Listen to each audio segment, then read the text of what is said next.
Okay, I'll start over. Um, I was just giving an introduction to JuliaPro. Like I said, JuliaPro is a pre-packaged bundle which has 200 plus curated packages, and it has an integrated development environment and visualization plotting tools. So right now we have two variants of JuliaPro. One is the OpenBrowse version. In OpenBrowse, what we do is we basically pick the Julia from the community version of Julia and build our product over it. In MKL version, which is also a non-GPL, that means we don't have any GPL licensed products in it, packages in it. So we build Julia from scratch for this MKL, and we install packages over it. So JuliaPro also gives you wired access to, it also has a wired access of add-ons. The most famous add-ons are Julia NXL and Julia Fin. Julia NXL is one of the products that allows you to call Julia functions from Excel. And Julia Fin is a finance package. So these are the add-ons over the JuliaPro. So what to expect from the next version of JuliaPro? So how JuliaPro is going to look like after 1.0 release. So whenever you try to launch JuliaPro, JuliaPro, as of now, we do give like two options. One is the REPL and IDE. So as of now, what will happen is you will just have a single option that will open up this screen for you. If any of you attended the PKG talk today morning, you would have some idea of what's going to happen in the environment and registry. I will just give a small brief over here. Environments is basically one of the environments will definitely be JuliaPro. We will ship the basic packages that's required for WebIO and Juno.jl and its dependent. So one of the environment will be that. And the major issue we always kept hearing from our customers was our packages are pinned. So a lot of our customers wanted a different version of package, and they used to change it, and the system used to break. So of course, PKG3 solves this issue for us. And what you can do is you can develop your own environment, you can create your own environment in here, and you can install your packages, install the different version of your packages, of course. And what happens when you select an environment, the packages in that environment will show up in here. You can obviously add or delete or upgrade these packages from the UI itself. This is just to facilitate. Like, make it simpler. And yeah, you can always add new environments using this plus button over there. And the copy button, what happens in there is like you can, let's say you want to create an environment, which you want to build this environment over another one. Let's say you want to build a production environment over the development one. You can just copy the development environment and build a new environment over it. So that's when the copy button comes into picture. Next is the registries. Registries, as of now, there's only one public registry, that's general.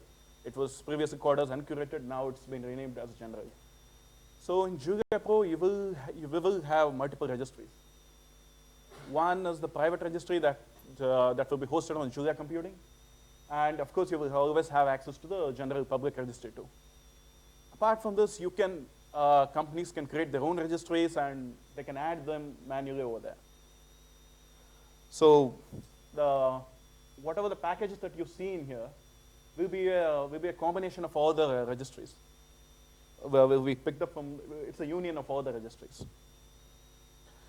So the next feature would be support for downloading packages. Let's say you have a restrictive environment.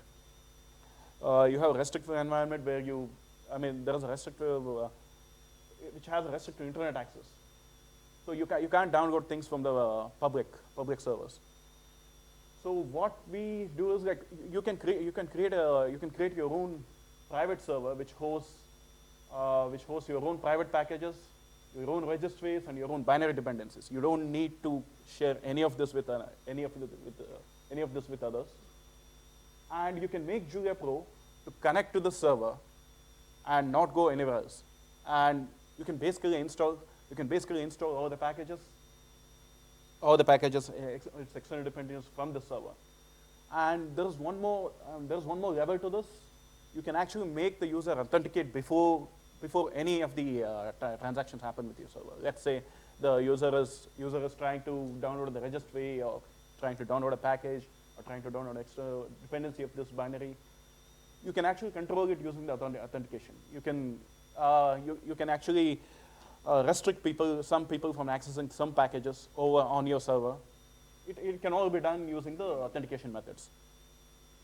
So this is one of it, and the last, these are the reduced installer size. This is one more complaint we kept hearing from our customers. The JuliaPro is too big and the downloads are failing.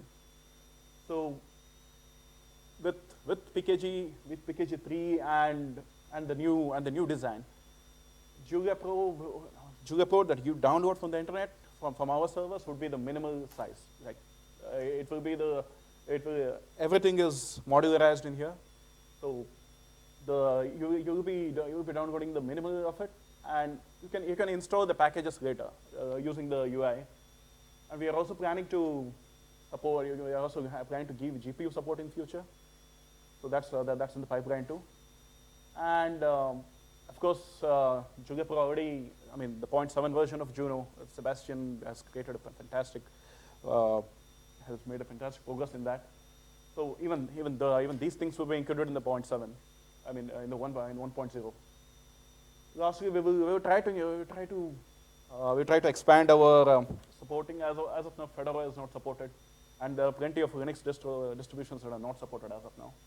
So after post 1.0, we are planning to expand this. We are planning to expand the number of Linux distributions that we are going to support. I think that should be all from my side.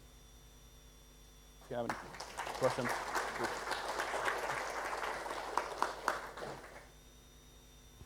Are there any questions?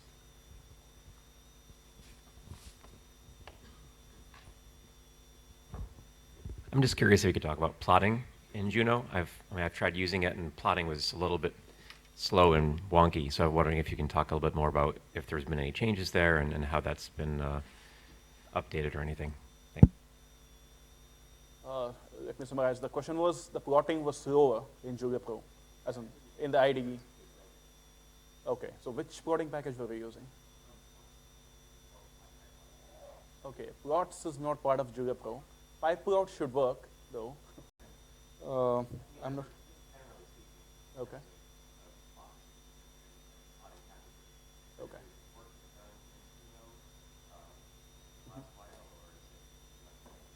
No, as of now, plots is not a part of like PyPlot should work without any issues.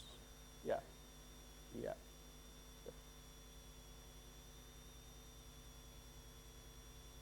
Okay. Any more questions? Okay. Thank you, everyone. Thank you.